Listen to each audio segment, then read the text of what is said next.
some changes have been made. We no longer have a winter storm warning or even a winter weather advisory right along the water of the South Shore on down to the Cape. We do have a winter weather advisory, including Boston up to Cape Ann and just inland over southeastern Mass.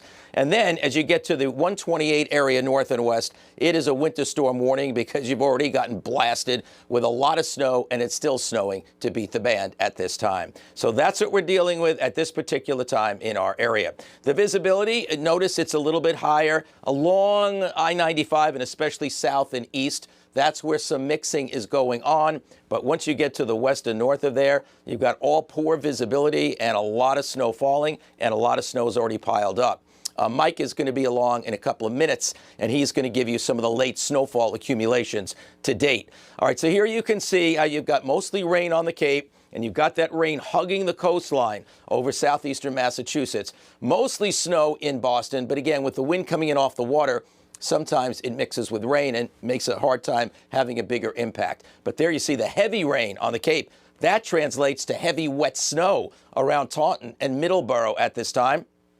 And now, again, just inland of the water on the North Shore and up toward Cape Ann and the Merrimack Valley, it is snowing hard at this time. And of course, you could see certainly lots of deep blues over southern New England, and that's the heavy snow that's falling around this storm. Now, the heaviest strip of moisture is what's occurring now, and that'll be with us through midnight or a little beyond. So that's what we're dealing with. 33 in Boston with wet snow falling and a 36-mile-per-hour wind out of the northeast. It is really whistling. See how the temperature is just a little bit above freezing, but once you get to about Natick to just east of Burlington, that's where this coastal front is, where the wind, instead of being east-northeast, is north-northeast. That makes a difference, and just on the other side of it, that's where the snow is really piling up. From there through the rest of Middlesex and Worcester County, tons of snow is falling, and it's piling up very rapidly. So we also have a high wind warning for the Cape and the islands. That's where the very strongest wind gusts are starting to occur.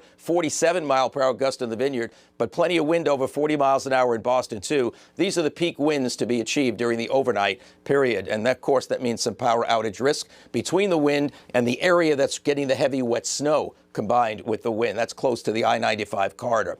Coastal flood advisory for that 2 a.m. high tide. Minor coastal flooding possible in all vulnerable east-facing coastal areas. There's our powerful storm. It kind of sits there, but the heaviest strip of moisture does lift off to the north. Let's take a closer look at what we're talking about. Do you still see that heavy snow in the region? But notice the mix from Boston south and east. That's what's going to happen, and slowly with time, that edges more to the north. But it's so close, Boston could still get several hours of heavy wet snow, or it could be a mix. It's just so borderline. But late tonight, wee hours of the morning, lighter precipitation and going over to light rain in Boston, but not too far north and west. There may be a little bit of a mix for tomorrow morning. So that's what we're talking about. Best we can tell you, along north and west of 128, 8 to 15 inches, 4 to 8 closer to Boston. Again, the smaller amounts would be closest to the coast, and the slightly higher amounts several miles inland and lesser to the south and east. All right, Mike, tell us how much snow has fallen in some of the communities. Yeah, so as you were pointing out, at Logan Airport, not much. And then you get downtown, it's a whole lot more. Well, as you look to the north right now, we're seeing Wilmington coming in at 3 inches, Burlington coming in at 3.8. But look, by the time you get to Acton, it's all close to 5 inches of snow. And then you go a little bit farther to the west, and you've got Lunenburg, Leominster, all coming in close to 5 inches of snow. A little bit farther, Hardwick is coming in at 6.3 inches of snow. And even as you look into southern Worcester County, Spencer's at 6, Auburn's at 5.3, Northbridge comes in at 6.5 inches of snow. But the closer you get to the coast, that warmer air is really influencing things. Norwell right now only has an inch of snow, but by the time you get over to Millis, it's 3 inches of snow, and North Milford comes in at 5 inches of snow. Barely anything over the Cape, just a tenth of an inch at East Falmouth. So what we're talking about now, between now and the end of the storm, adding an additional 1 to 1.5 inches of liquid content. And because of that, it depends on the temperature and how much it's going to fluff up. 1 inch of water will equal about 10 inches of snow at 32 degrees, but when we get inland temperatures into the 20s, as Harvey was showing you a moment ago, it fluffs up just a little bit more. So here's the way it breaks down then for the rest of tonight.